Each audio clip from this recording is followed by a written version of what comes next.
America की तरफ से ये जो घोषणा हुई है, इसको एक परिप्रेक्ष्य में देखने की जरूरत है। 10 मई 2025 को पाकिस्तान के कहने के ऊपर अमेरिकी राष्ट्रपति और उनके जो विदेश मंत्री हैं, उन्होंने सीज फायर का ऐलान किया था। उसके बाद जनरल आसिम मुनीर, जो फील्ड मार्शल असीम मुनीर हैं पाकिस्तान के, उनकी बड़ी आवभगत सफेद भवन में की गई थी, व्हाइट हाउस में की गई थी। उसके बाद 50% भारत के ऊपर टैरिफ लगाया गया और ये जो H1B वीजा का कदम उठाया गया है, ये एक संयोजित तरीके से भारत के ऊपर दबाव बनाने की कोशिश है। सरकार को इसको बहुत संवेदनशीलता से और बहुत गंभीरता से लेना चाहिए। नरेंद्र मोदी के दोस्त और अमेरिका के राष्ट्रपति लगातार मोदी जी की तारीफ करके भारत से शत्रुतापूर्ण व्यवहार कर रहे हैं और भारत से शत्रुतापूर्ण व्यवहार करने वाला नरेंद्र मोदी जी का कैसे दोस्त हो सकता है, ये नरेंद्र मोदी जी को जवाब देना होगा। एक ट्वीट नरेंद्र मोदी को वो कर देते हैं तो माय फ्रेंड कहने लगते हैं, नमस्ते ट्रंप करने लगते हैं, हाउडी ट्रंप करने लगते हैं। और अमेरिका का लगातार इन दिनों का व्यवहार शत्रुतापूर्ण है। H1B वीजा पर फीस बढ़ाई, इससे पहले चबहार पोर्ट पर उन्होंने अपनी निगरानी बढ़ा दी कि चबहार पोर्ट से भारत का व्यापार होता है। चबहार पोर्ट भारत के पास में है, जहां से वो पाकिस्तान को बगैर टच किए हुए मिडिल ईस्ट में अपना व्यापार करता है, अफगानिस्तान के साथ और रशिया के साथ अपना व्यापार करता है। उस पर आपने प्रतिबंध लगा दिया। उससे पहले आपने 50% का टैरिफ हमारे व्यापारियों पर लगा दिया और उसके बाद भारत को नशीले पदार्थों का सप्लायर देश बना दिया। भारत जैसे 140 करोड़ मुल्क पर इस तरीके की तोहमत लगाना नरेंद्र मोदी जी की सरकार के गाल पर तमाचे की तरीके से है। तो हमें पूरी उम्मीद है कि नरेंद्र मोदी जी इसका कड़ा प्रतिवाद करेंगे।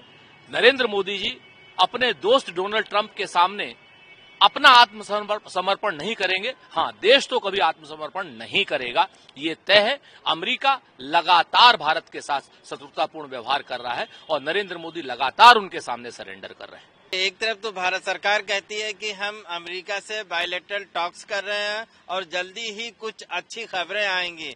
दूसरी तरफ डोनाल्ड ट्रंप की तरफ से ये साइन हो जाता है कि H1 वीजा 1000। आप सोच भी नहीं सकते हैं कि कोई स्टूडेंट, कोई श्रमिक, कोई लेबर एम्प्लॉयमेंट का व्यक्ति वो वीजा खरीद भी पाएगा।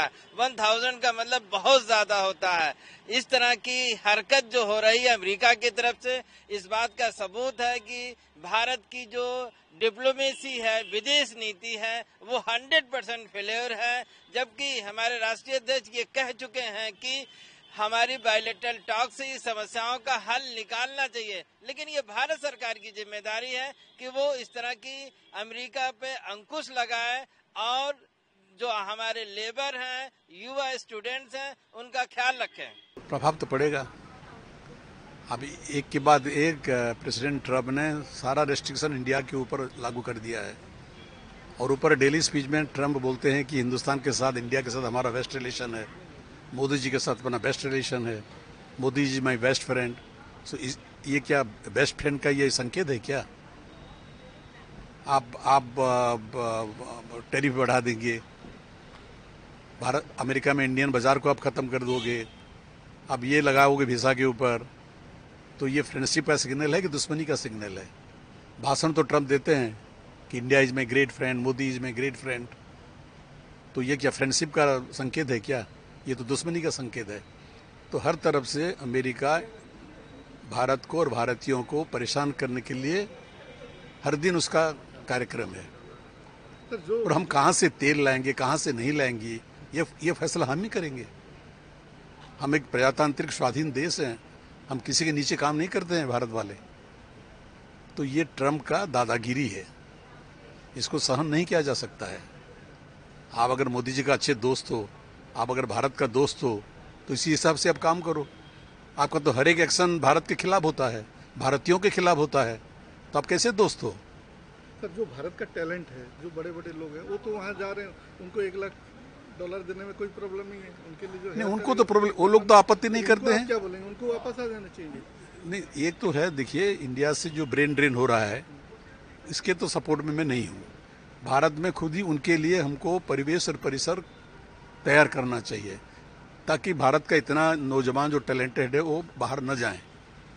लेकिन ऐसा सुविधा भारत में भी अभी तक उपलब्ध नहीं है, तो लोग वो जाने के लिए बाध्य होते हैं।